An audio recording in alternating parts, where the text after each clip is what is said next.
21 nomor 8 itu sangat jelas pernyataan Yesus.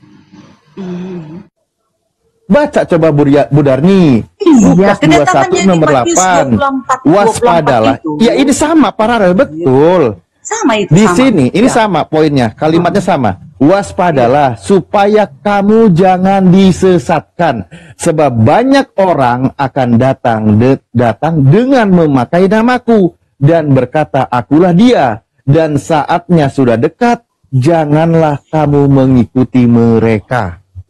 Pesan Yesus, akan ada banyak orang mengaku bertemu dengan Yesus. Pesan Yesus, jangan kau ikuti. Pernyataannya jangan diikuti. Itu pesan Yesus, benar gak? Ya, tapi ada pesan yang lain, Bang. Iya, itu pesan untuk akhir zaman. Kalau ada mengaku aku ada di padang gurun, jangan kau waktunya percaya. sudah dekat dan saatnya sudah dekat. Ini kata Yesus. Iya, Coba ada yang baca itu deh. nubuatan Biar itu saya tidak nubuatan, dibilang nubuat. Itu Nah, iya, nubuat ke depan nubuatan. itu, ke depan. Ini belum terjadi. Oke. Akhir zaman Nah, belum terjadi loh, Bang Alif. Bu Darni, nubuatan Yesus ini ketika Yesus terangkat ke langit atau bukan? Peristiwanya. Itu peristiwa pada saat itu.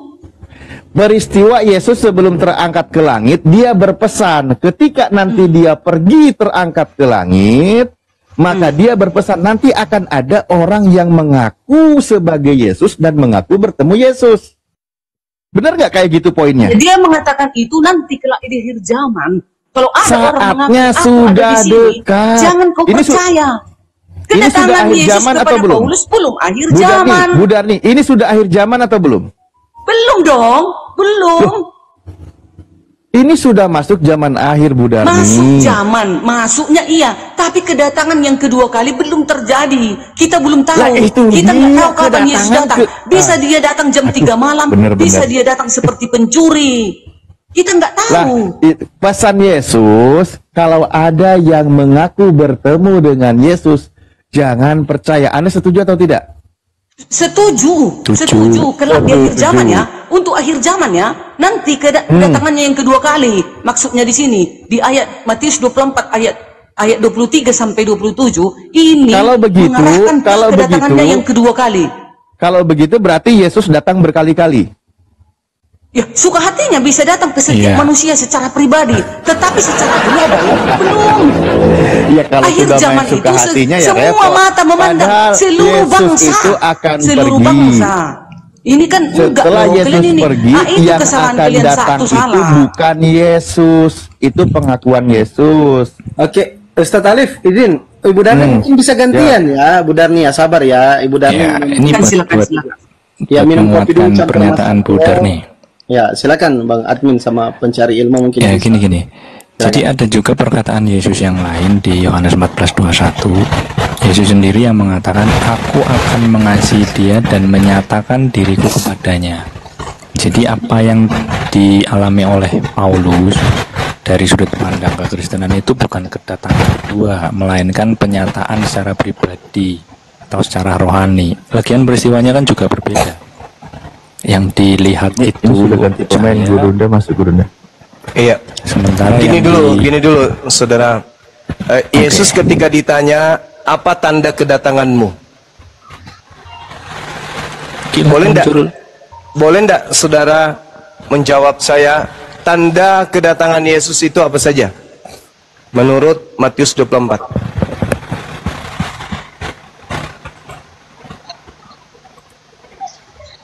Kilat memancar dari timur ke barat.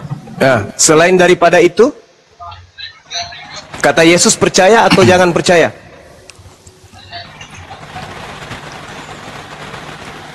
Ini jangan percaya. Ya, jangan percaya. Udah selesai. Jadi kalau ada yang Paulus mengaku akhir zaman atau enggak? Kedatangan kedua kan enggak? tanda Yesus itu tidak ada akhir zaman ataupun bukan akhir zaman. Intinya kalau Yesus datang hari ini, maka yang menjadi akhir zaman hari ini, betul? Baca dulu ini. Demikian pula lah kelak kedatangan anak manusia. Iya, saya tahu. Kelak nanti kedatangan yang kedua kali. Iya, saya tahu. Kalau Yesus datang hari ini, maka hari ini kiamat. Kalau hari ini datang dia kiamat dong. Oke, kalau yang Tapi datang, untuk dunia ya, oke, tapi semua melihat, semua oke, melihat. oke. Kalau dia datang 2000 tahun yang lalu, kapan kiamat?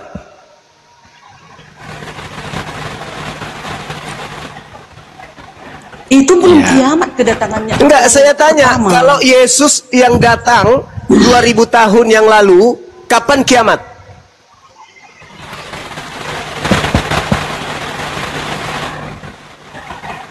Ya belum kan, Loh, tanda-tandanya belum. enggak, maksud saya kalau Yesus dia datang dengan tanda itu 2000 tahun yang lalu, kejadian kiamatnya itu kapan? Ya waktu itu toh Nah, sekarang tanda itu ada nggak datang 2000 tahun yang lalu? belum ada. Nah, berarti yang datang siapa? Ya itu secara Secara apa? Secara garambang. pribadi. Lah, kalau Secara dia pribadi. datang, saudara, kalau dia yang datang 2000 tahun yang lalu, maka 2000 tahun yang lalu lah akhir zaman itu. Tapi karena dia bukan dia yang datang 2000 tahun yang lalu, maka tidak bisa disebut 2000 tahun yang lalu itu akhir zaman. Karena belum datang, bukan dia yang datang. Kata Yesus, tanda kedatanganku ya akhir zaman. Kalau aku datang 2000 tahun yang lalu, 2000 tahun lalu itulah akhir zaman. Tapi karena bukan aku yang datang 2000 tahun yang lalu, maka belum akhir zaman itu. Jadi yang datang, selain daripada aku yang datang membawa tanda akhir zaman, itu bukan aku, jangan kamu percaya. Oke, mungkin sedikit ada yang kurang Bang Suma. Jadi Silakan. kalau orang Kristen begini, kita percaya ada kedatangan kedua, ada menyatakan diri. Menyatakan diri ini misalnya nih, Yesus yang mengatakan aku akan mengasihi dia dan menyatakan diri kepadanya di Yohanes 14:21. Atau Yesus berkata, 2-3 orang berkumpul dalam namaku, aku ada di tengah-tengah mereka. Jadi ada sesuatu yang disebut menyatakan diri, tapi bukan kedatangan kedua. Kedatangan kedua itu spesial peristiwanya. Dan tanda-tandanya misalnya pada waktu itu akan diserahkan. Pada waktu itu kamu akan diserahkan supaya disiksa dan kamu akan di-PN dan akan dibenci. Jadi ketika orang Kristen sudah mulai dibenci, diserahkan kepada orang, nah itu tanda-tanda pertama. Dan ada lagi juga tanda yang banyak orang akan, ini kalau berdasarkan Alkitab ya, di 24 itu yang ayat 10, banyak orang akan murtad dan mereka akan saling menyerahkan dan saling membenci. Banyak nabi palsu akan muncul dan menyesatkan banyak orang. Nah jadi banyak tanda-tanda besar dulu baru kedatangan kedua. Sedangkan yang terjadi di Paulus itu adalah pernyataan diri. Bukan kedatangan kedua, begitu Bang. Jadi kalau Anda melihat ya, di dalam pengajaran Yesus di Yohanes 3, barang siapa yang percaya, barang siapa mengasihi aku dan Bapa akan berada di dalam dia. Barang siapa tidak percaya, akan terjadi sebaliknya. Kan begitu? Nah, kemudian barang siapa yang percaya kepada anak, percaya kepada Bapa. Dan barang siapa yang percaya kepada Bapa dan percaya kepada anak, aku dan Bapa akan berada bersama-sama dengan dia. Aku bersama dengan dia. Pertanyaannya, apakah itu berarti Bapa juga ada di dalam murid-murid Yesus? Yes, wujudnya tidak, tapi ajarannya. Jadi yang dimaksud di dalam data yang saudara bawa, Yohanes 14:21 itu, ketika Yesus berkata bahwasanya siapa yang memegang perintahku dan melakukannya, dia mengasihi aku. Berarti yang dimaksud aku menyertai di situ adalah perintahku, menyertai mereka. Sama seperti pengakuan Yesus di dalam Yohanes 8:29, Bapa tidak membiarkan aku seorang diri, melainkan Bapa menyertai aku. Bukan berarti Bapa itu ada di dalam diri Yesus, wujudnya, hakikatnya enggak. Tetapi yang menyertai Yesus adalah ajaran Bapa, firman Bapa yang datang kepada Yesus, yang senantiasa membuat Tuhan berkenan kepada Yesus. Yohanes 14 jelas nomor 21, barang siapa memegang perintahku, perintah, maka aku akan bersama dengan dia. Perintah, ketika perintah Yesus tidak dipegang, perintah Yesus ditinggalkan, maka Yesus tidak ada di situ. Kalau ada orang yang menegakkan perintah-perintah Yesus, maka Yesus ada di situ. Itu maksudnya, bukan berarti Yesus datang, enggak. Jangan Anda anggap Yesus itu makhluk roh, seperti hantu, enggak. Jadi, nasihat Yesus dalam Matius 24 itu tolong sekali lagi, dipahami dengan baik, jangan diplesetkan. Andai saja kata Yesus, ada orang berkata ada Yesus di sini, ada Yesus di sana, tanpa ada tanda-tanda, kata Yesus, jangan kamu percaya. Apa akibatnya kalau percaya? Ya ini jadi Kristen. Manusia jadi Tuhan, Tuhan jadi manusia, manusia mati terkutuk, Tuhan kemudian mati secara terkutuk, Tuhan kemudian menjadi tumbal. Segala macam tetebenge yang muncul setelah kalian percaya kepada Kristus yang datang kepada Paulus tersebut. Paulus membimbing kalian menjadi seperti ini. Apakah orang Yahudi percaya kepada Paulus? Tidak. Kenapa Kristen dan Yahudi berbeda? Ya karena Kristen ini dibimbing oleh penyesat itu. Apa buktinya? Kan Yesus mengatakan jangan kamu percaya. Orang Kristen percaya. Orang Yahudi percaya enggak? Enggak. Kalian yang percaya, silakan jadilah kalian Kristen. Orang Yahudi percaya enggak? Enggak. Makanya mereka enggak jadi Kristen. Kami pun enggak percaya ketika ada sosok mengaku, akulah Yesus yang kau niaya. Kami umat Islam tidak percaya. Kenapa? Karena Yesus pun di dalam kitab saudara mengatakan bahwasanya jangan percaya kalau ada yang mengaku bertemu dengan aku. Sebab kalau aku yang datang, tanda-tanda akan menyertai. Matahari menjadi gelap, bulan tidak bercahaya, bintang berjatuhan, kuasa langit berguncang. Nampak aku di tengah langit, seluruh manusia meratap, seluruh manusia akan melihat aku. Apakah itu sudah terjadi? Belum terjadi. Kalau begitu, yang mengaku bertemu Yesus jangan kau percaya. Karena aku datang dengan tanda-tanda.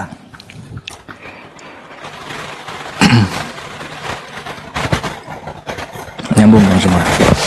Ini ya, ini saya tegaskan lagi. Jadi memang di kekristenan kita ini diajarkan ya bahwa tentang kedatangan Yesus mengajarkan bahwa ada dua, yaitu penyataan pribadi, kedatangan secara pribadi atau rohani. Itu kejadiannya dari dulu sampai sekarang, lewat doa, lewat ibadah, dan lewat Roh Kudus. Yang kedua adalah kedatangan kedua itu di masa depan dan secara fisik, global atau apa ya istilahnya final lah. Nah untuk memperkuat itu tuh ya ada beberapa pernyataan Yesus juga. Misalnya nih pengajaran Yesus tentang penyataan dirinya yang terjadi setiap saat, setiap waktu. Misalnya di Matius 18:20. Sebab yang tadi saya baca, di mana 2 atau 3 orang berkumpul dalam namaku, di situ aku ada di tengah-tengah mereka. Ini pernyataan diri Yesus sendiri secara rohani. Kalau orang Kristen sekarang ya bimbing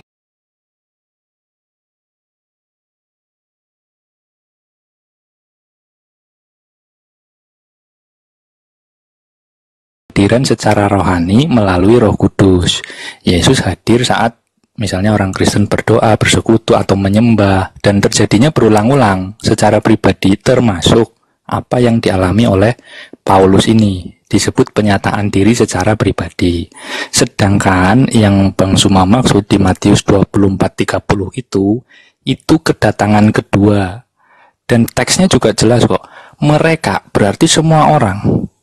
Bukan pernyataan secara pribadi, semua orang, ini sifatnya global, akan melihat. Semua orang melihat anak manusia, jadi ada wujudnya.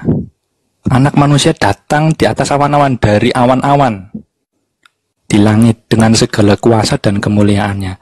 Dan ini berbeda dengan yang tadi, kenampakan secara pribadi atau rohani. Kalau yang di Matius terjadinya satu kali, yaitu di akhir zaman. Sifatnya universal, karena semua orang melihat. Dan ini ya dari apa yang tadi saya sampaikan mestinya sudah bisa membedakan. Ada 2 yang diajarkan Yesus tentang kedatangannya. Kedatangannya secara pribadi, rohani, dan kedatangan yang kedua secara fisik. yaitu di akhir zaman. Begitu Bang Suma. Oke. Jadi kami umat Islam, atau janganlah umat Islam, saudara, ketika Anda mengingat kedua orang tua Anda menghadirkan mereka. Ketika Anda mengingat seseorang, Anda menghadirkan orang tersebut. Bukan berarti orang tua Anda datang kepada Anda dalam bentuk roh. Bukan. Tetapi Anda sedang menghadirkan beliau dalam benak saudara. Inilah yang diterangkan kemudian oleh Matius 18 nomor 20. Anda memaknai seakan-akan yang datang itu Yesus dalam bentuk roh. Kagak. Yang dimaksud Matius 18:20 di situ itu adalah firman, perkataan, ajaran Yesus. Sebab di mana 2 orang 3 orang berkumpul dalam namaku, maksudnya dalam ajaranku, emos, anoma, ajaranku, perkataanku, perkataan yang mengatasnamakan diriku, maka di situ ada aku. Di situ aku ada di tengah-tengah mereka. Bukan berarti dia datang dalam bentuk sosok roh. Bukan itu yang dimaksud. Kalau Anda ingin kemudian mengatakan Matius 18 nomor 20 sama yang dialami oleh Paulus, tolong sekarang juga Anda ke lapangan, aku ingin lihat.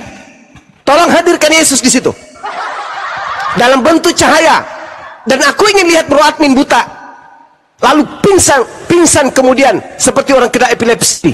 Silakan Anda buktikan kalau Anda mengutip Matius 18 nomor 20 sama kejadiannya terhadap Paulus. Tidak, Bung. Yang datang kepada Paulus itu iblis.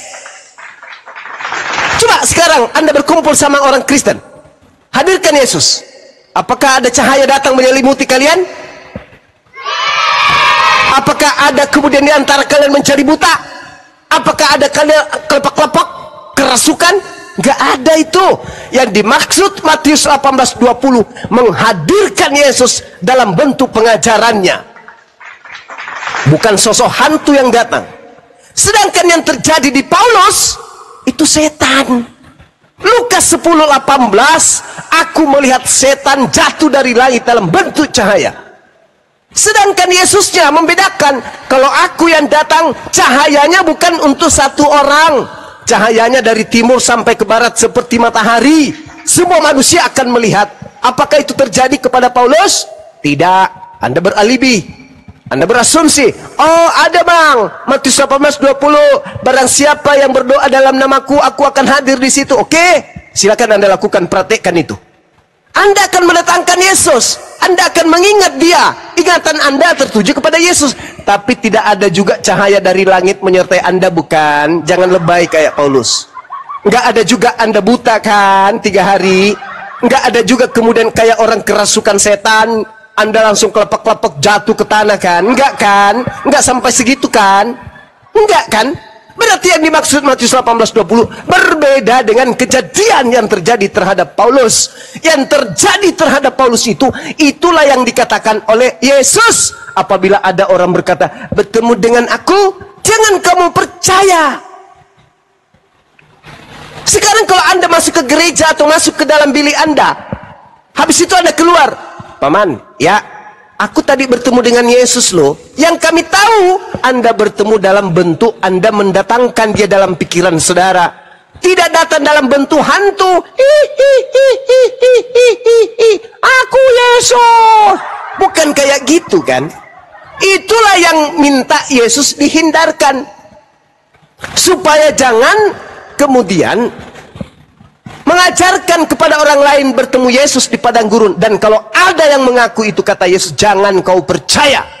Jangankan ente sebagai Kristen, kami umat Islam ketika kami beriman kepada Nabi Isa, benak kami kemudian bersalawat, mengucapkan pemberkatan kepada beliau, ingatan kami tertuju kepada dia, dan dia pasti juga akan mengetahui bahwasanya orang-orang sebelumku juga akan memuliakan aku.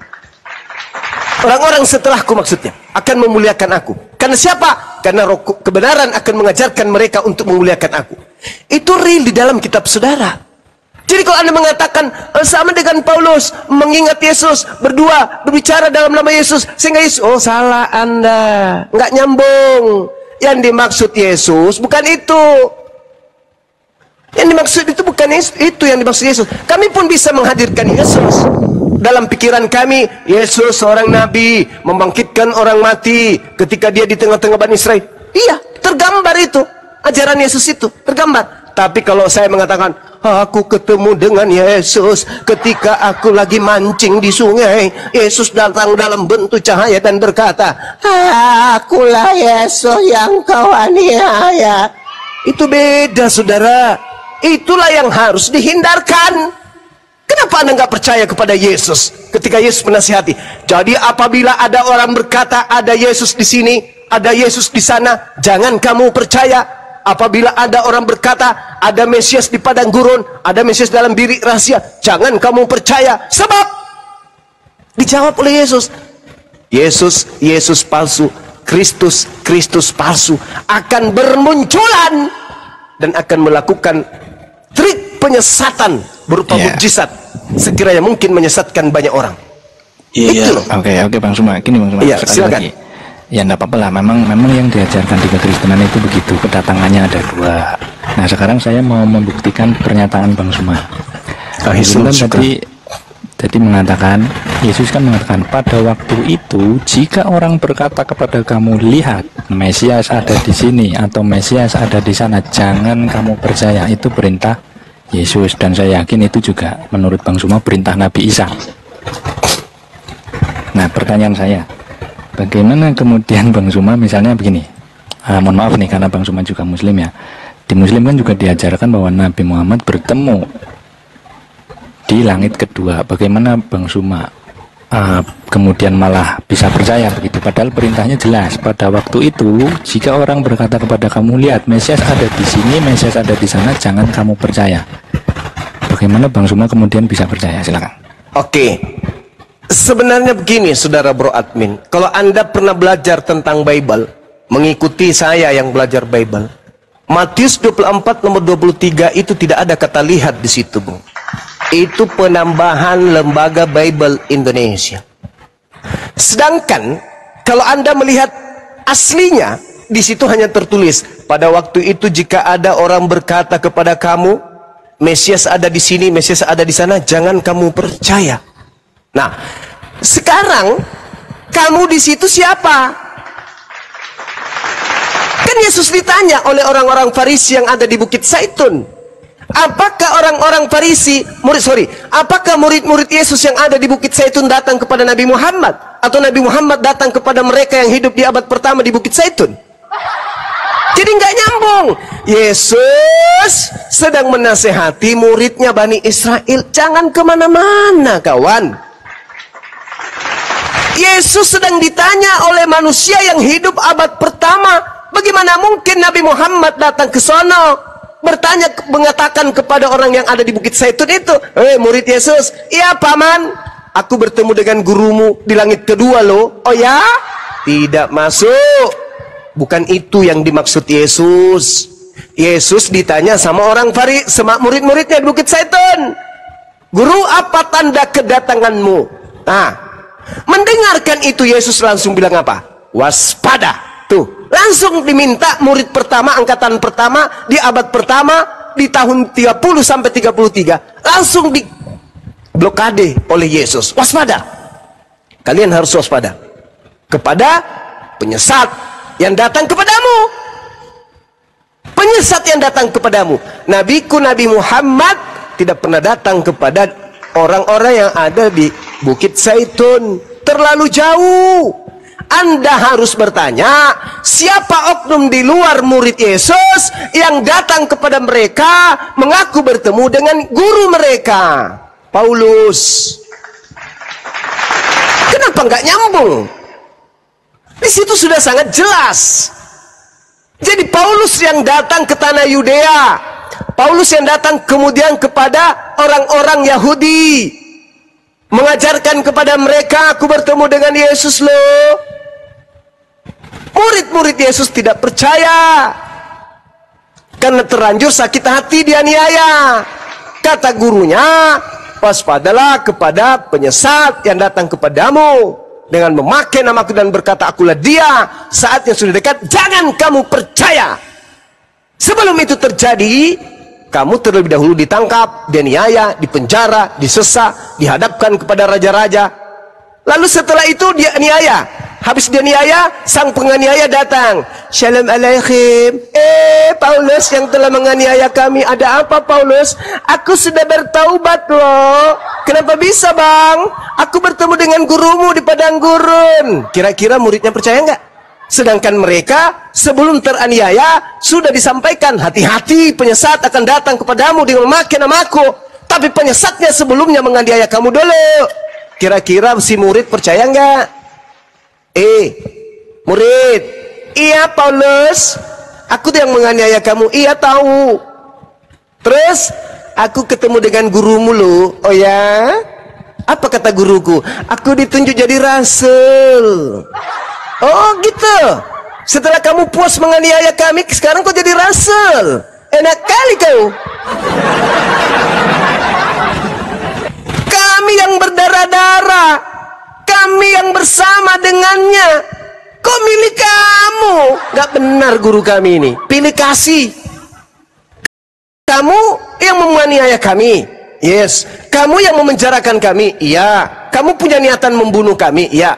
Kenapa harus milik kamu? Kenapa bukan aku aja muridnya? Kenapa harus kamu? Jangan-jangan yang datang ke kamu itu bukan guru kami. Karena guru kami mengatakan, waspadalah kepada penyesat yang datang kepadamu dengan memakai namaku dan berkata, akulah Kristus. Jangan kamu percaya. Maaf Paulus, silakan kamu jual agamamu keluar Yahudi. Di sini nggak laku. Kami sudah mendapatkan nasihat kuat dari guru kami. Apabila ada orang bertemu dengan guru kami, bertemu dengan guru kami di padang gurun, di padang pasir, di padang ujung pandang, kata guru kami, jangan kamu percaya. Maka Paulus enyahlah daripada kami. Akhirnya Paulus menulis surat. Dari Paulus, Rasul Yesus Kristus yang diutus menjadi Rasul untuk orang-orang non-Yahudi. Aku diutus untuk orang-orang yang tidak bersunat. Kenapa aku menulis surat begini? Karena orang-orang Yahudi dan orang-orang bersunat tidak percaya aku. Kenapa tidak percaya aku? Karena mereka mendapatkan amanah dari gurunya. Jangan percaya kepada Paulus. Maka yang percaya hanya orang-orang non-Yahudi. Lahirlah Kanyoli. Orang Kanyoli yang percaya kepada Paulus. Orang Yahudi tidak percaya karena mereka memegang amanah guru mereka. Itu fakta, itu real. Makanya orang Yahudi tetap Yahudi, tidak menjadi aliteng. Itu saudara. Sedangkan kalian bukan murid Yesus. Hei bro admin, ya paman, aku ingatkan kepadamu ya bro admin. Apa paman? Ketika nanti kamu mengaku bertemu dengan aku di padang gurun, mengaku bertemu dengan aku dalam bilik penjara, jangan kamu percaya ya. Iya paman. Maka ketika Paulus datang membawa suratnya, ketika saudara bro admin pernah mendengarkan langsung dari Yesus, jangan percaya kepada oknum yang membawa namanya, bertemu dengan dirinya di padang gurun dan dalam bilik penjara, maka bro admin akan mengatakan, sorry lah ya, aku tidak percaya deh. Guruku sudah mengatakan kepadaku, jangan kamu percaya. Tetapi karena bro admin ini bukan Bani Israel, bukan murid Yesus, bukan kemudian yang mendapat mandat untuk berhati-hati kepada Paulus, kepada orang yang mengaku bertemu dengan Yesus di padang gurun, maka bro admin justru berjuang mati-matian agar orang ikut-ikutan percaya kepada Paulus yang mengaku bertemu dengan Kristus di padang gurun. Sorry ya, kami lebih percaya kepada Yesus. Nah begitu. Silakan saudara Kanjoli. Saudara bro admin atau siapapun itu, silakan. Ya, jadi jangankan Katolik, jangankan orang Kristen, jangankan Paulus atau Yesus, orang Yahudi itu nggak percaya sama Yesus, nggak mengakui Yesus sama sekali, orang Yahudi. Jadi kalau penilaian saya, coba kita lihat dari buahnya aja. Kalau memang dia penyesat, Paulusnya ini, ya kita lihat aja dari buahnya. Dan silakan di-compare. Atau Bang Suma belum baca kisah lengkap tentang Paulus, Saulus setelah dia bertobat. Apa buahnya pengajar palsu kata Yesus, Bang? Saya tidak baca aja apa, silakan di-compare apa dari segi humanis, dari segi sosial. Ya, bagaimana mungkin orang mau percaya kalau tidak kemudian dia menempelkan kejahatannya dengan kebaikan? Orang bisa terperdaya dengan kebaikan-kebaikan yang dia lakukan demi untuk melancarkan aksi. Apa gunanya kalian melakukan 1000 kebaikan kalau yang Anda sembah itu bukan Tuhan? Apa gunanya? Ingat saudara, ingat. Di dalam Matius 7 nomor 15, agar Yesus mewaspadakan murid-muridnya kepada nabi palsu. Dan nabi palsu itu bisa dilihat dari buahnya, bisa dilihat dari pengikutnya, bisa dilihat dari ajarannya. Apa buah dari pengajaran nabi palsu? Pengikutnya memanggil Yesus dengan panggilan Tuhan, bernubuat memanggil Yesus dengan nama Yesus, mereka bernubuat, bermujizat, mengusir setan pakai nama Yesus. Itu buah-buah dari nabi palsu. Itu di mana? Di Islam atau di Kristen? Kristen, Paman. Bagaimana mungkin ajaran Kristen ini bisa laku kalau semuanya hanya nampak kejahatan? Membunuh, memperkaos, mana bisa?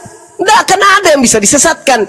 Tapi ingat saudara, perintah membunuh, perintah bersaksi dusta, semuanya sudah dibatalkan oleh Yesus, oleh Paulus. Lalu Paulus membentuk ajaran baru.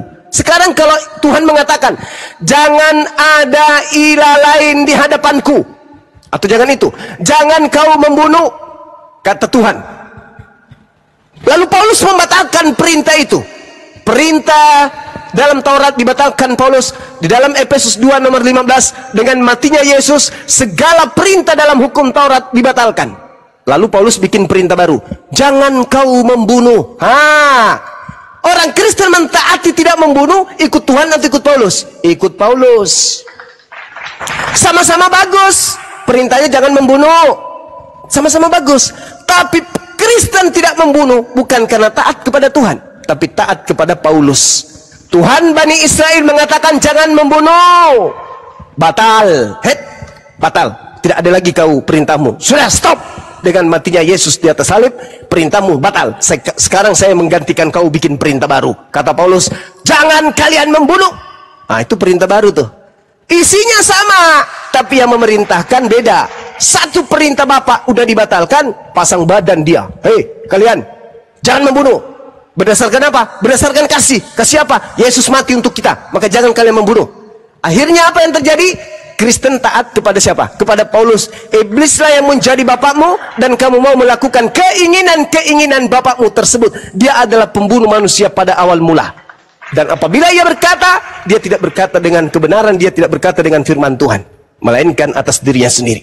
Sekarang orang Kristen menjadi baik, mengasihi, tidak membunuh katanya, membantu orang lain, menolong orang lain, mendoakan musuhnya. Itu perintah siapa? Perintah Tuhan atau perintah Paulus? Perintah Paulus. Bagus memang, tapi itu bukan firman Tuhan lagi. Firman Tuhannya dibatalkan dulu. Habis itu dia berdiri sebagai pengganti. Jangan kau membunuh ya, jangan kau begini ya, jangan kau begini ya. Dan Kristen mentaati itu. Artinya apa? Dengan kata lain, Kristen telah mentaati nabinya si Kristus palsu tersebut. Anda melihat Kristen baik menurut Anda. Menurut Anda. Dan kalau Kristen tidak baik, yang nampak hanya keburukan. Siapa yang mau tersesat dengan itu? Gak ada. Tidak ada yang mau ikut tersesat. Makanya Yesus mengatakan, waspadalah kepada penyesat yang datang dengan memakai namaku. Ketika dia memakai namaku, pasti yang diajarkan adalah hal-hal yang baik. Jangan begini, jangan begono, jangan begini, jangan begono. Tapi itu adalah obat. Ada hal yang ingin dia jual si penyesat itu. Apa? Mengkudeta Tuhan. Tuhan jadi pensiun. Yang dilantik menjadi Tuhan aku. Nanti ada Tuhan bernama Yesus Kristus yang akan dijualnya. Yang diangkatnya sejajar, sehakikat dengan Tuhanku. Waspada dengan penyesat tersebut. Apa yang terjadi? Betulkah? Yes. Orang-orang Kristen menghakikatkan, mensejajarkan antara Yesus Kristus dengan Bapa Elohim. Siapa yang tertawa? Siapa yang murka ketika dia disetarakan dengan ciptaannya, pencipta langit dan bumi? Siapa yang sejahtera, siapa yang bahagia, siapa yang tepuk tangan ketika manusia mensejajarkan ciptaan dengan pencipta langit dan bumi? Iblis. Marah nggak si bapak ketika dia disejajarkan dengan manusia, meskipun itu anaknya? Marah pasti. Marah pasti. Bahagia nggak iblis ketika kemudian Tuhan pencipta langit dan bumi sudah disetarakan dengan makhluk bernama Yesus Kristus? Bahagia nggak iblis? Bahagia.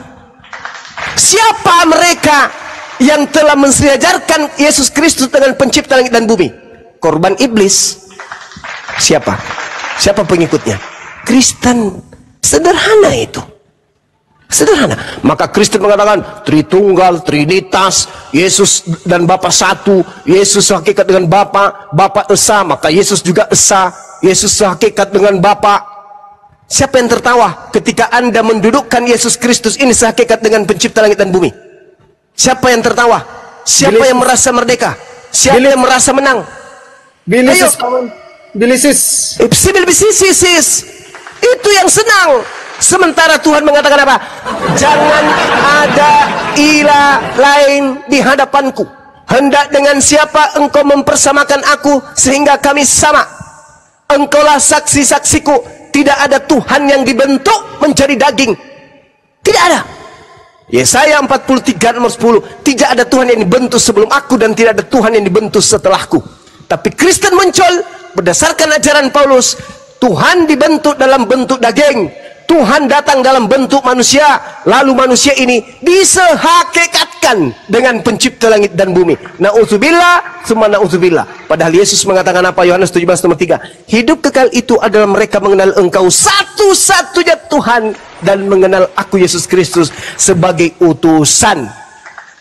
Utusan tok. Tapi Kristen mengangkat si utusan ini selevel dengan Tuhan.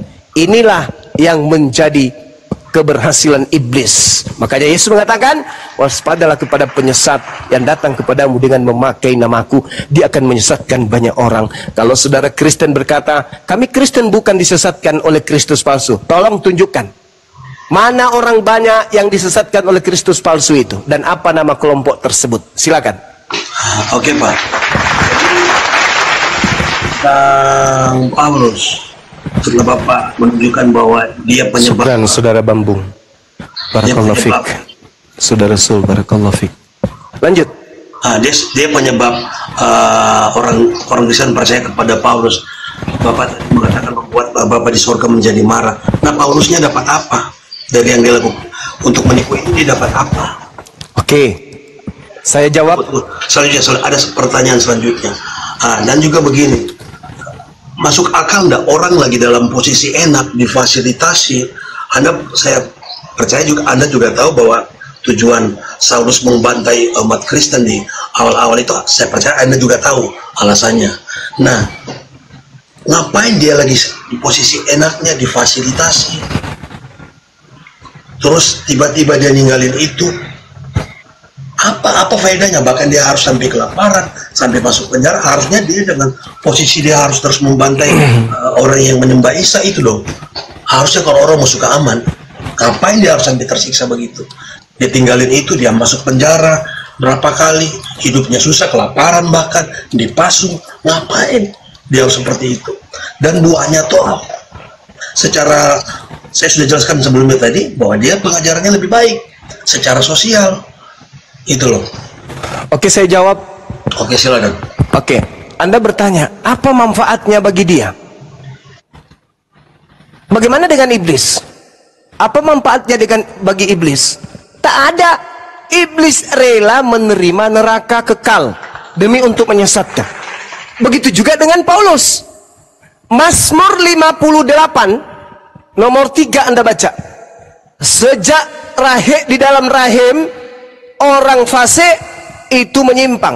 Sejak dalam kandungan pendusta-pendusta itu telah sesat. Dari dalam kandungan pendusta itu sudah sesat. Paulus mengaku dalam Galatia 1, aku dipilih dari sejak dalam kandungan. Dipilih sebagai apa? Sedangkan Mazmur 53, 58, penyesat itu sudah dipilih dari sejak dalam kandungan. Nah, sekarang pertanyaan saya, Paulus ini dipilih dari sejak dalam kandungan, katanya dalam Galatia 1 nomor 15. Dipilih sebagai apa? Kalau dia dipilih sebagai orang benar, maka tidak mungkin dia melakukan aksi-aksi pembunuhan, penangkapan, pengutukan, dan seterusnya. Pasti dia akan tampil sebagai wakil Yesus, orang yang hidup mati bersama dengan Yesus dari pembantaian orang-orang Yahudi dan Romawi. Faktanya? Enggak. Jadi Paulus ini yang benar yang mana? Baca Kejadian 49 nomor 27. Kejadian 49, Yakub meramalkan seluruh anak-anaknya. Bagaimana Yakub menceritakan Nat, bagaimana Yakub menceritakan Yehuda, bagaimana Yakub menceritakan Yusuf, bagaimana Yakub membicarakan tentang Benyamin. Apa kata Yakub ketika sampai kepada anaknya Benyamin? Benyamin, sini duduk kamu nak. Bapak mau mengingatkan kamu dan menasihati kamu dan menceritakan kepadamu seperti apa laku keturunanmu kelak. Apa kata Yakub? Engkau wahai Benyamin, lakumu seperti serigala. Keturunanmu kelak berlaku seperti serigala. Pada waktu pagi merampas, pada sore hari membagi-bagikan hasil rampasannya. Paulus di dalam Filipi 3 nomor 5 dengan bangganya dia mengatakan apa? Aku adalah orang Yahudi dari keturunan Farisi, dari Benyamin. Dari Benyamin, dari Farisi. Tuhan mengatakan di dalam Kejadian 49 tadi, Yakub mendapat wahyu, mendapat ilham, mendapat penglihatan. Yakub berbicara, keturunan Benyamin akan berlaku seperti serigala, merampok lalu membagi-bagikan hasil jarahan. Yang terjadi, Paulus keturunan Benyamin merampok Taurat, membagi-bagikan kepada pasukan-pasukannya, merampok Yesus, membagi-bagikan kepada orang-orangnya, yaitu orang Roma, orang Yunani, orang Kristen. Ini fakta real kalau Anda berbicara mengenai Paulus. Yang ketiga, kalau ada seorang nabi, pemimpi yang mengaku menerima firman, mengaku melihat penglihatan, berbicara mengenai aku tapi bukan aku yang mengatakan itu kepadanya, maka nabi itu harus mati. Di mana itu tertulis? Ulangan 18, 19 sampai nomor 20. Apabila ada seorang nabi yang terlalu berani berbicara mengatasnamakan aku, apa yang tidak aku firmankan kepadanya, maka nabi itu harus mati dan dilenyapkan dari sebangsanya. Jadi jangan heran kalau Paulus itu mati digorok, karena dia nabi. Di mana Paulus disebut nabi? Kisah Para Rasul 13 nomor 1. Dan ada beberapa nabi dan pengajar di Antioquia. Salah satunya adalah Nabi Saulus laknatullah alaihi. Itulah yang mengajarkan, kemudian hasil rampasannya diambil. Dia merampas dari Yahudi, lalu dibagi-bagikan kepada Roma. Diangkatlah dia menjadi paus di sana. Menjadi Romo pertama. Itulah dia. Maaf, salah. Dia tidak mengenai orang Yahudi. Justru dia membantu orang Yahudi untuk membantai Kristen. Sebenarnya kalau Anda tahu tentang kisahnya. Hei, saudara, jangan kotori mulut Anda dengan sesuatu kebohongan. Enggak, silakan Anda baca Alkitab kalau gitu. Paulus tidak pernah membantai Kristen. Astaga. Astaga. Hei, yang dibantai oleh Paulus adalah Yudaism. Astaga. Murid-murid Yesus yang dibantai oleh Paulus. Ya benar. Sedangkan yang disebut Kristen itu adalah pengikut Paulus mula-mula yang ada di Antioquia, Turki. Oke. Nah, jadi kita jangan ambil ini tentang suku atau apa. Coba kita ikut story-nya, penjelasan tentang story-nya. Oke, yang disebut Kristen pertama kali, apakah yang tinggal di Yerusalem, di tanah Yudea, di Galilea, murid Yesus, atau yang ada di Turki, Antioquia? Yang mana? Kisah Para Rasul 1. Kisah Para Rasul 11 nomor 26. Setahun lamanya mereka tinggal di Antioquia, Turki, bersama-sama dengan Paulus, di sanalah pertama kali murid-murid disebut Kristen. Mana? Di mana murid Yesus disebut Kristen? Di mana? Tapi Anda bilang di situ belum ada Paulus. Paulus ketika di Antioquia, ketika kemudian Yesus memiliki murid, di situ tidak ada Paulus. Paulus ini bukan murid yang dipilih. Yohanes 6 nomor 70. Bukankah aku yang memilih, engkau yang 12? Paulus tidak pernah dipilih. Sedangkan ketika Anda berkata Paulus menganiaya Kristen, itu kebohongan. Itu kebohongan. Yang dianiaya oleh Paulus adalah Yudaism, pengikut Yesus yang ibadah di sinagoge, di Miqdas, Baitullah. Mereka beribadah, mereka kurban hewan, mereka bersunat, mereka menyembah kepada satu Tuhan, tauhid. Mereka mengkitabkan kitab Tanakh, mereka tidak merasulkan Paulus. Itu murid Yesus.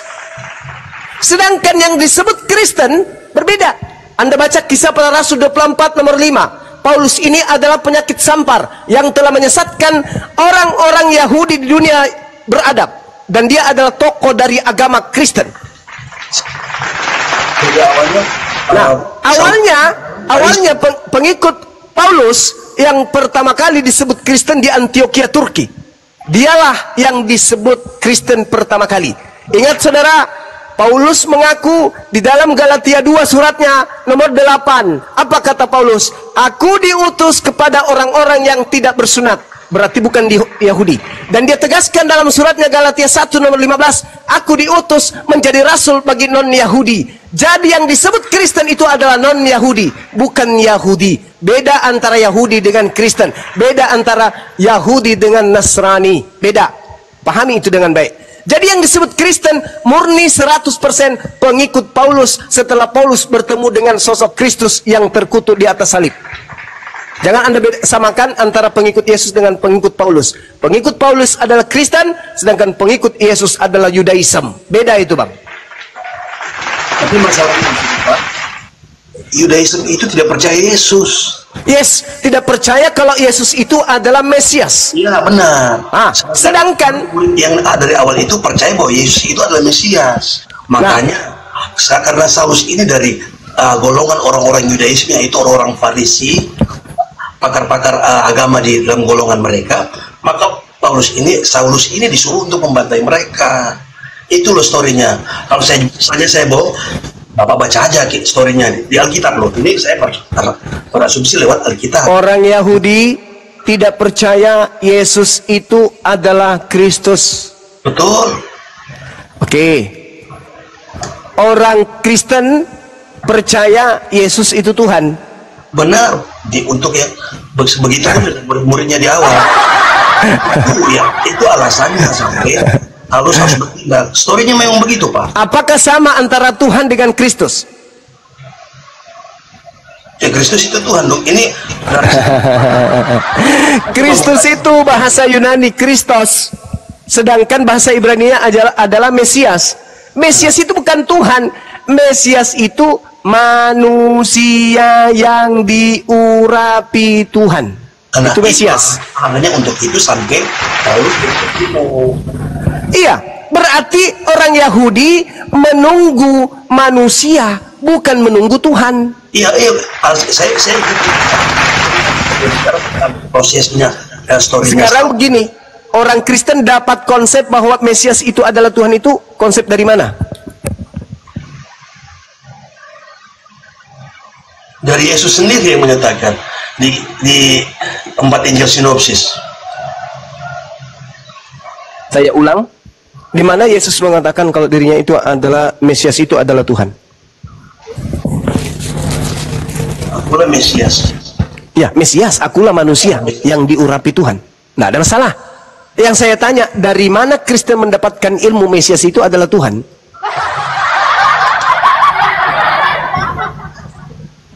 Wah, yang saya pelajari cuma dari 4 Injil itu, Pak. Nah, itu dia makanya.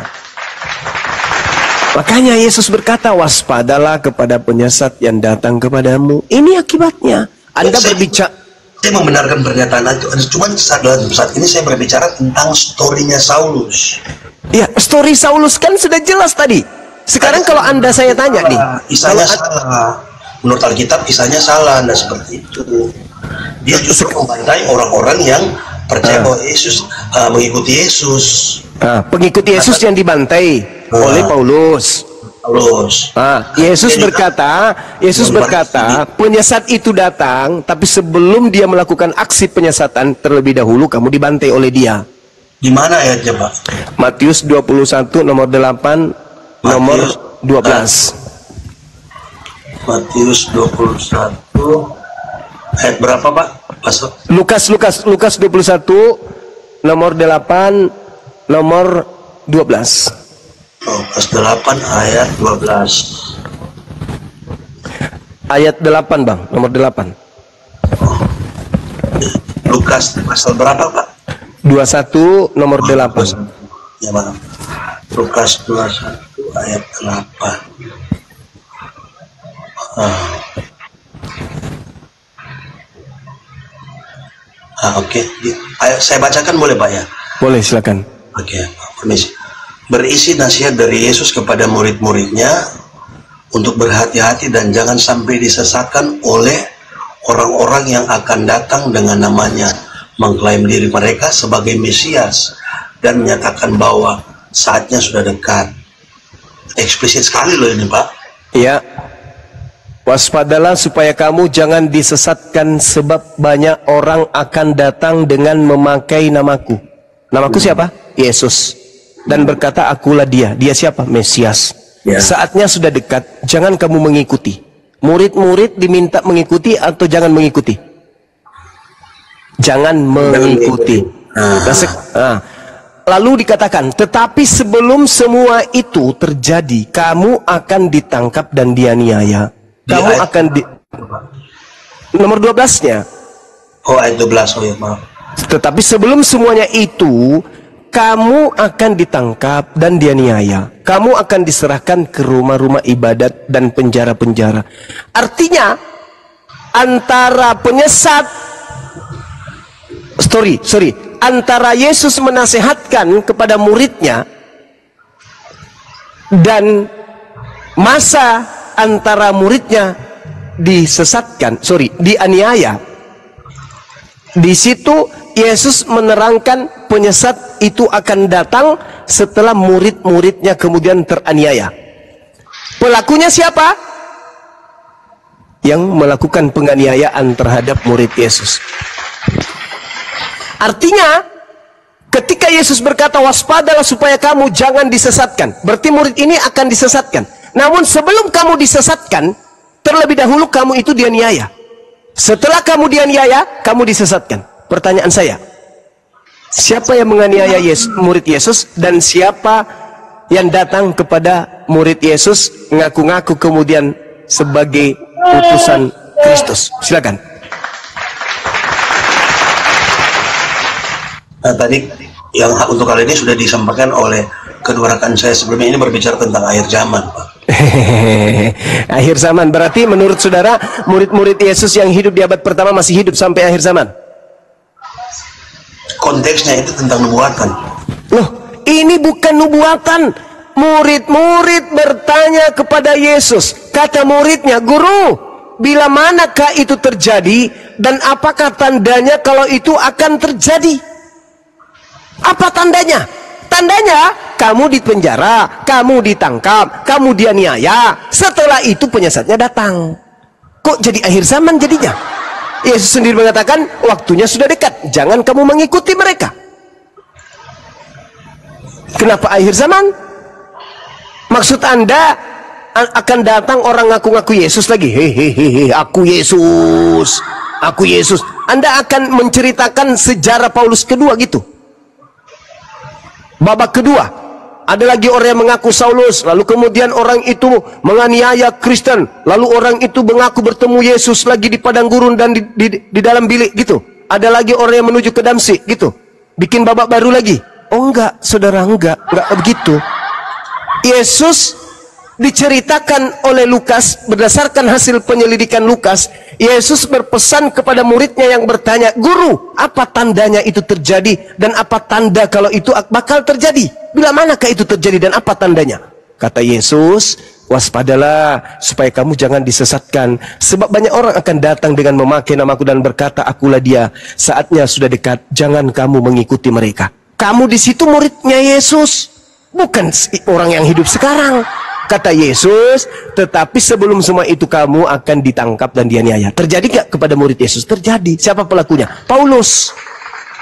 Kenapa loncat ke akhir zaman?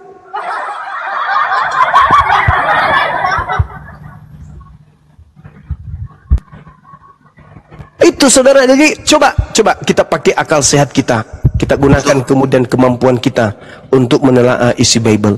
Kalau Al-Quran jelas, itu sudah final Al-Quran. Kalian adalah orang-orang yang disesatkan oleh iblis. Itu Al-Quran saya yang mengatakan. Nah, untuk informasi itu terima kasih Pak. Iya, silakan. Untuk informasi sebelumnya itu terima kasih. Tapi tentang Anda menceritakan story-nya itu dari Paulus, kayaknya harus lebih hati-hati lagi, karena kalau memang Anda mengambil dasarnya dari kitab, saya pikir harus sesuai dengan Alkitab. Iya. Kan sudah sesuai. Enggak, maksudnya story yang eksplisit. Jadi dari awal dia itu membunuh. Iya. Gitu. Saudara, kan sudah sesuai kan? Siapa yang menganiaya murid Yesus? Paulus. Siapa yang kemudian memenjarakan murid Yesus? Paulus. Siapa yang menghadapkan murid-murid Yesus kepada penguasa-penguasa kala itu? Paulus. Apa yang tidak sesuai, Bang? Itu. Jadi, kalau mungkin ada kalau ada rekaman nanti bisa ya, tapi terima kasih lah Bang untuk. Oke. Thank you. Thank you juga. Oke. Siap. Assalamualaikum. Waalaikum.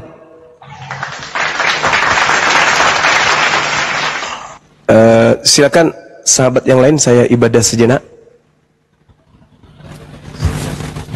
Lanjutkan dulu, Dinda. Assalamualaikum warahmatullahi wabarakatuh. Waalaikumsalam warahmatullahi wabarakatuh. Ya, adik-adik saya, sahabat-sahabat saya, silakan dilanjutkan dulu, tetap pada fokus. Hari ini adalah hari berduka sedunia bagi saudara kita Kristen. Tolong dihibur mereka dengan pengabaran-pengabaran yang benar. Hibur mereka, ya, karena mereka lagi berduka, Tuhan mereka mengalami kematian. Silakan.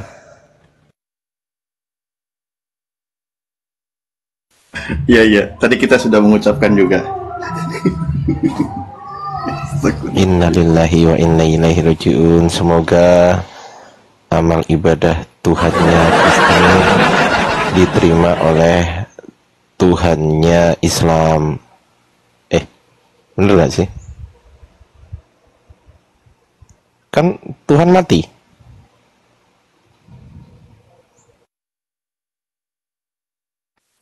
Oh, mana tadi lawannya itu? Ini tersisa bro admin ini. Assalamualaikum Akang dan Ayah Ardi. Waalaikumsalam Ustaz. Waalaikumsalam warahmatullahi wabarakatuh. Bang Ardi, Assalamualaikum. Apa semuanya, Bang Ardi. Assalamualaikum Kang Gian Santang. Assalamualaikum. Sekarang lagi memperingati hari berduka ya? Ya, betul Akang.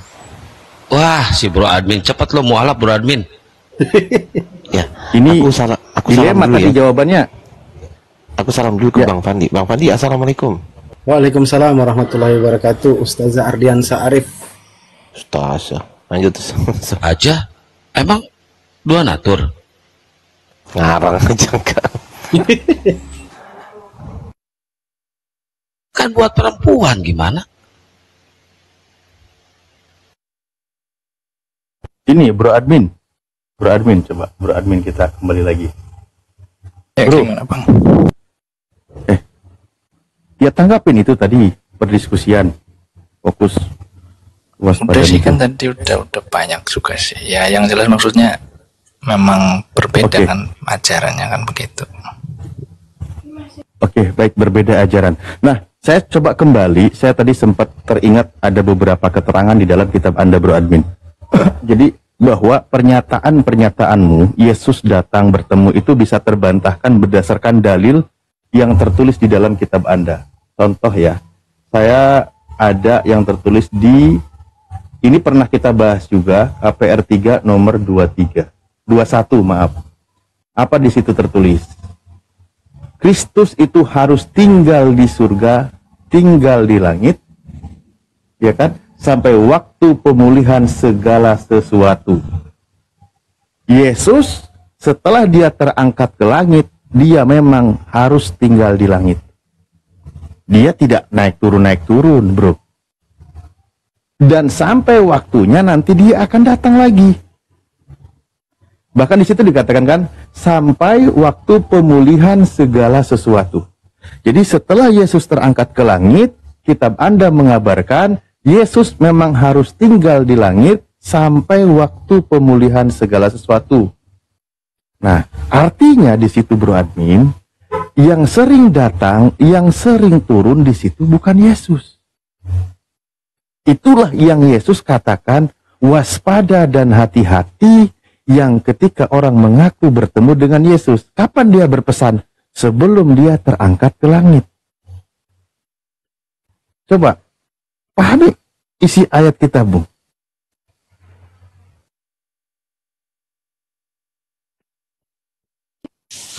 Gimana Bang Alif? Ya, aku sih ikut apa yang diajarkan aja sih. Oke, baik. Berdasarkan yang tertulis di dalam kitabmu, bahwa ketika Yesus terangkat ke langit, dia harus tinggal di langit, betul? Ya, betul. Nah, dan Yesus datang kedua kalinya nanti pada masanya, sesuai dengan keterangan dari Yesus itu sendiri sebelum dia terangkat ke langit, betul? Betul, secara fisik kok. Secara fisik, secara universal. Bukan secara pribadi atau rohani. Secara fisik, secara ya kan universal. Tadi sudah tak jelaskan toh Bang. Jadi kita diajarkan kedatangan Yesus itu ada dua. Pertama, nah itu... sekarang oke, baik. Berarti yang non fisik boleh dia bertemu dengan siapapun. Iya, itu kan secara pribadi ya. Oke, baik. Bagaimana menentukan Yesus yang asli dan tidak asli ketika pertemuan diskusi antara Oneness dengan Trinitas?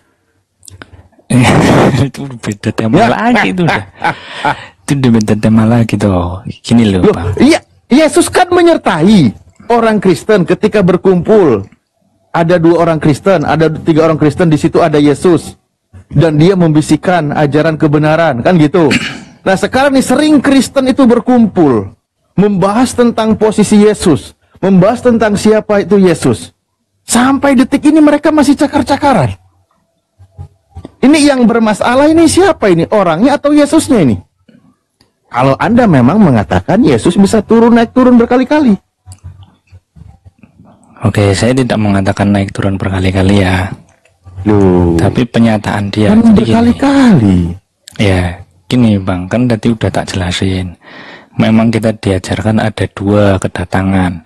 Kedatangan terakhir yang tadi di Matius sama kedatangan dia secara rohani atau pribadi. Seperti yang diklaimkannya sendiri. Di Matius 18:20 kan Yesus juga mengajarkan.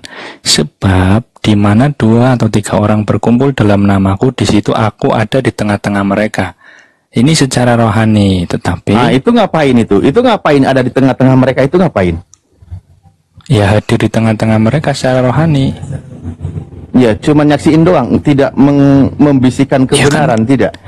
Bukan, kan ini kan berelasi ya. Jadi kita merasakan iya. relasi.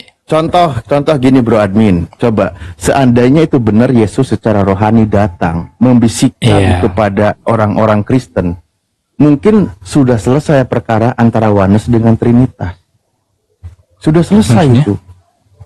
Loh iya, karena sampai detik ini mereka masih salah paham antara Oneness dengan Trinitas. Kalau Yesus benar-benar datang secara rohani membisikkan kepada Trinitas, misal yang benar ada Trinitas, wahai datanglah kepada yang Oneness yang mengagung-agungkan Yesus. Yang benar itu Trinitas konsepnya, bukan Oneness, kan gitu. Nah, selesai perkara dia, karena kalau memang dia datang. Atau dia yang benar itu Oneness, ya kepada orang Katolik dan orang-orang Trinitas, dia bisikan, hei Tuhan itu nggak 3, 1. Selesai perkara. Kalau memang benar-benar dia datang secara rohani, dia membisikkan ajaran kebenaran kepada Kristen.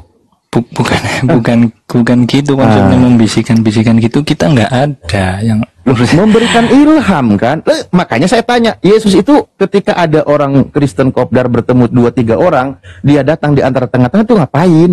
Nonton doang. Ya, misalnya ketika berdoa lah atau apalah ya, memang kan klaimnya begitu Bang. Jadi di sini Yesus tidak mau menyelesaikan perkara sejarah kelam yang tidak pernah berhenti antara Trinity dengan Oneness. Bukan gini, kita kan sedang membahas kedatangannya Yesus yang dimaksud tuh yang seperti apa? Itu kan datang. Loh, kau sendiri yang bilang Yesus datang, bisa datang kepada orang Kristen. Saya bilang kedatangan Yesus ada dua. Kedatangan di hari akhir dengan tanda-tanda yang tadi sudah disebutkan. Nah, itu tanda-tanda. Tapi Bro Adim mengklaim dia juga bisa datang kapanpun dan bertemu Kristen siapapun. Betul. Nah, terus dia datangnya itu ngapain? Ketika dia datang ngapain? Ya kalau soal ngapainnya ya nggak tahu, itu kan relasinya antara maksudnya orang yang gini loh, berdoa bro, sama. maksudnya apakah Yesus itu datang itu kepada Kristen, misal ketika dia merenung sendiri, dia datang, dia membisikkan bahwa ajaran yang benar itu seperti ini, kan gitu? Oh enggak. Kenapa? Karena pembuktiannya sampai detik ini itu belum selesai perkara itu. Artinya Yesus tidak datang itu. Seandainya Yesus benar-benar datang, selesai perkara perdebatan antar denom. Selesai itu, serius saya tanya. Kalau memang dia datang tapi tidak selesai-selesai, artinya Yesus gagal. Ngapain Yesus datang? Oh, perkaranya nggak selesai-selesai. Tapi kalau nanti Yesus kedatangan terakhir, benar-benar dia datang, memang dia akan menyelesaikan segala perkara itu. Itulah Yesus. Kalau yang sekarang itu cuman klaim doang, yang tidak bisa dibuktikan kebenarannya. Maka kalau merujuk kepada ayat, faktanya sebenarnya Yesus itu memang dia harus tinggal di langit sampai pemulihan segala sesuatu. Sebelum masanya dia turun, dia tidak akan turun. Nah, kalau sampai sekarang belum selesai perkara seperti ini, artinya yang datang itu bukan Yesus. Bukan Yesus. Benerlah tadi wanti-wanti dari Yesus. Waspadalah, itu penyesat. Apa kata Yesus?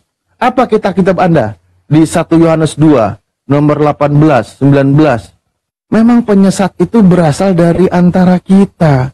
Pengajaran-pengajaran anti Yesus itu di internal itu sendiri. Itu pelajarannya kan gitu.